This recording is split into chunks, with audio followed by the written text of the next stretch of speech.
CATL just made history. The world's biggest battery maker publicly called Donut Labs' miracle battery clearly false. When a company powering millions of EVs breaks silence to expose a startup, you know something's wrong.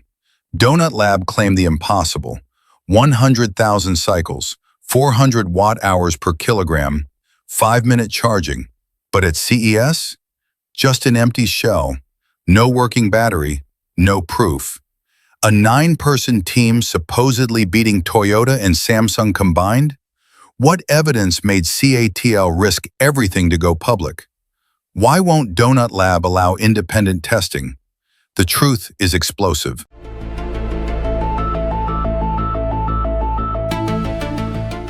Look, I've covered battery technology for years, and when I first saw Donut Lab's announcement, my initial reaction was excitement. Finally, the breakthrough we've all been waiting for. But then I started reading the specs, and something felt wrong. Really wrong. They're claiming 400 watt-hours per kilogram. Let me put that in perspective. Tesla's 4680 cells, the ones Elon Musk personally hyped, the ones that required building entirely new factories, those deliver around 250. Toyota, pouring money into solid-state research since before the first iPhone, is hoping to hit 300 by 2027. Maybe. Samsung's best prototypes barely touch 280. So when a company with 9 employees suddenly announces 400, my gut reaction wasn't, "Wow, amazing." It was, "Wait, what?" Because in battery science, you don't just jump numbers like that. This is physics, this is chemistry. Progress is measured in single-digit percentage improvements after years of work. But okay, maybe I'm too skeptical. Maybe they really cracked something everyone missed. So I waited for CES. That's where they'd prove it, right? And you know what they brought? An empty shell. An empty plastic casing with numbers printed on it. No functioning battery inside. No demo. No live charging test. Nothing. Just a pretty box with impressive specs written underneath. When I saw those photos circulating online, I actually felt embarrassed for them. Because within hours, battery engineers started posting comparison shots. On one side, QuantumScape's testing equipment showing real data in real time. Toyota's prototype cells undergoing thermal stress tests. Samsung's validation systems measuring actual performance. On the other side, Donut Lab's empty box on a table. The contrast was brutal, and honestly, it answered every question anyone needed to ask. But here's what really got me digging deeper.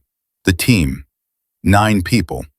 I've visited battery research facilities. I've seen what it takes. CATL has over 100,000 employees.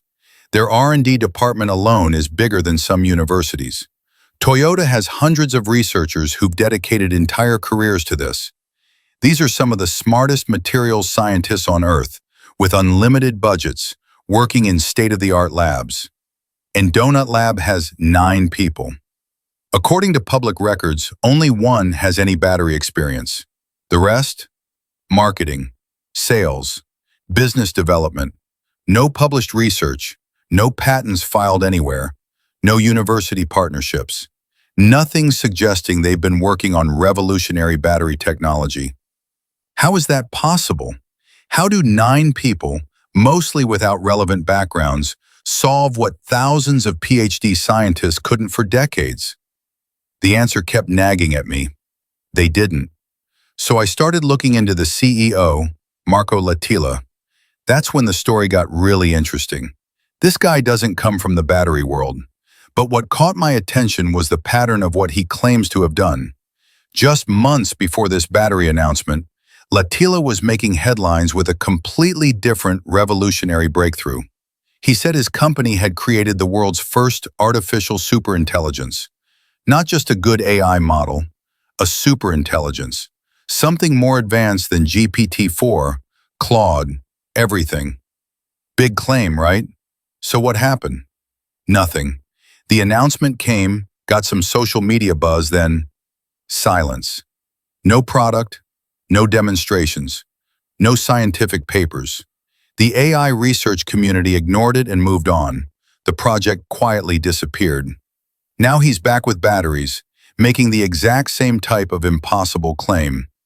And I'm supposed to believe this time it's real? When journalists started asking basic questions, things got weirder. They wouldn't confirm whether this thing is actually a solid-state battery or something else. Think about how strange that is. Imagine someone announced they'd invented a revolutionary vehicle, but when you asked, is it a car or motorcycle? They refused to answer, claiming competitive advantage. That's not protecting trade secrets, that's avoiding accountability. And it matters because the characteristics are completely different. If this is a supercapacitor, then ultra-fast charging and huge cycle life make sense. Supercapacitors can do that, but you can't power a vehicle 370 miles with a supercapacitor unless it weighs more than the entire car. The energy density claim becomes physically impossible. By staying vague, Donut Lab keeps their options open. If they can't prove one claim, they can suggest people misunderstood what the device really is. It's clever in a sleazy sort of way. Then came the moment that changed everything. CATL's executive, Rico Ulisse, posted 2 words on LinkedIn. Clearly false. I had to read it twice. Corporate executives at that level don't do this. Ever. You don't publicly call another company's technology fake unless you're absolutely certain and willing to bet hundreds of millions in potential legal damages that you're right. CATL is a $150 billion company. They supply batteries to Tesla, BMW, Volkswagen, practically everyone. They don't need to pick fights with tiny startups. But they did it anyway, and that told me everything. Think about CATL's position. If Donut Lab actually had this technology, CATL would be trying to buy them. A battery with double the energy density and century lifespan? That's worth tens of billions, maybe hundreds of billions. You don't attack that, you acquire it before competitors can. The fact that CATL went public calling it false means their scientists looked at the claims, ran the numbers through decades of data, and concluded it's not just unproven, it's impossible as described. They decided the damage from letting false claims spread was worse than the risk of a lawsuit. But the story gets messier. Investigators found connections to another Finnish company called Nordic Nano. Unlike Donut Lab, Nordic Nano is a real research organization with university partnerships and published work. According to Estonian filings, companies affiliated with Donut Lab signed technology transfer agreements with Nordic Nano months before the battery announcement. So now we're looking at something different. Not 9 people achieving the impossible, but potentially a marketing operation that bought incomplete research, slapped extraordinary claims on it, and hoped to cash out before anyone looked too closely. When reporters asked both companies direct questions, who owns the IP? Who developed this? Is it solid state or something else? What testing standards did you use? Both refused to answer. Every single question met with no comment. In real science, that silence is damning. When you've made a genuine breakthrough, you want verification. You invite scrutiny because it makes your claim stronger. You publish papers. You file patents. You partner with respected institutions. Real breakthroughs seek light. Fake ones hide in darkness. And then there's their commercial partner choice. They announced integration with Verge, a boutique electric motorcycle company most people have never heard of. If you genuinely had world-changing battery technology, why would your first partner be them? Tesla would be calling you every day. So would GM, Volkswagen, BMW, Toyota. These companies are desperate for better batteries. They'd write billion-dollar checks tomorrow for exclusive access to technology that doubles energy density. But no major manufacturer touched them, and that's not an accident. These companies don't sign deals based on press releases. They send engineer teams to tear apart every claim. They test prototypes in their own labs. They verify every specification, and they won't sign until brutal due diligence is complete.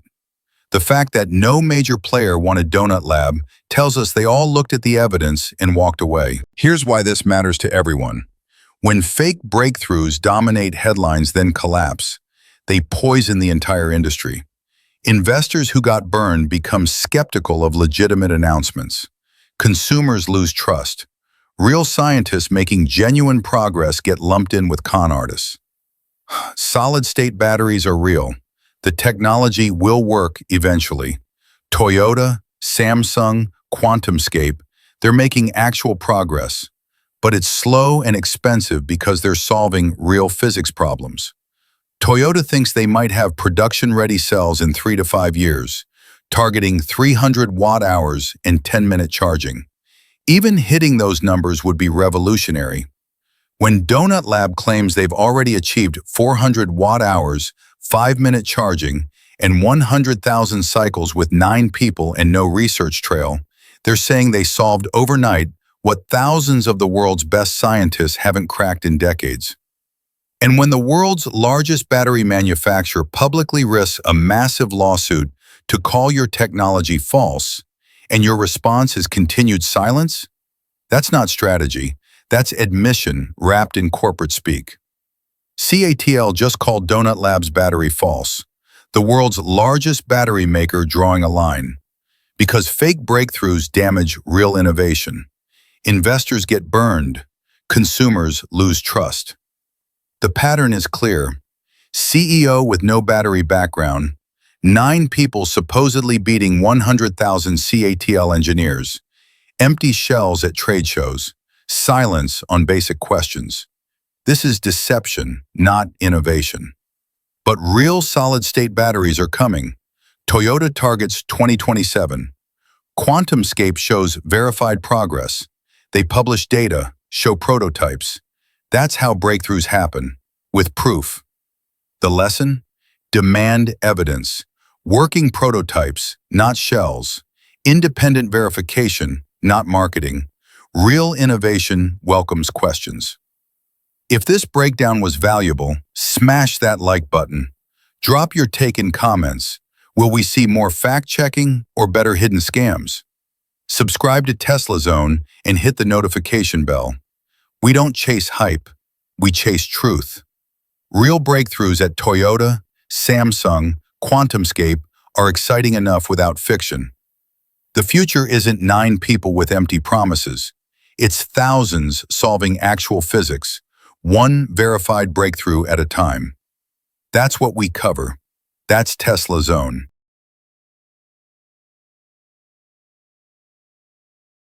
Tesla's Cybercab V001 prototypes are everywhere in Austin right now.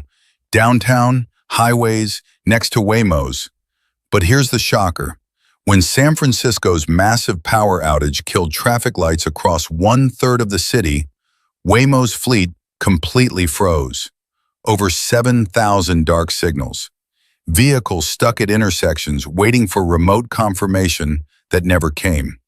Meanwhile, Tesla's autonomous cars, they kept driving. No remote operators needed.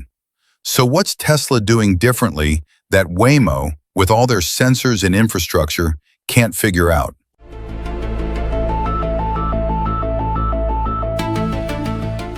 Let's talk about what really went down in San Francisco, because honestly, this is the kind of situation that reveals everything about how autonomous systems actually work when things go sideways. PG&E's power outage didn't just knock out a few streetlights. We're talking about 1/3 of San Francisco going dark. Over 7,000 traffic signals just dead. And here's where it gets fascinating in the worst possible way for Waymo. Their vehicles did exactly what they were programmed to do. Dark signal? Treat it as a 4-way stop. Sounds reasonable, right? Except their cars didn't just stop, look, and proceed like a human driver would. They stopped and waited. And waited. Why? Because they were requesting remote confirmation from human operators before moving through each intersection. Imagine that for a second.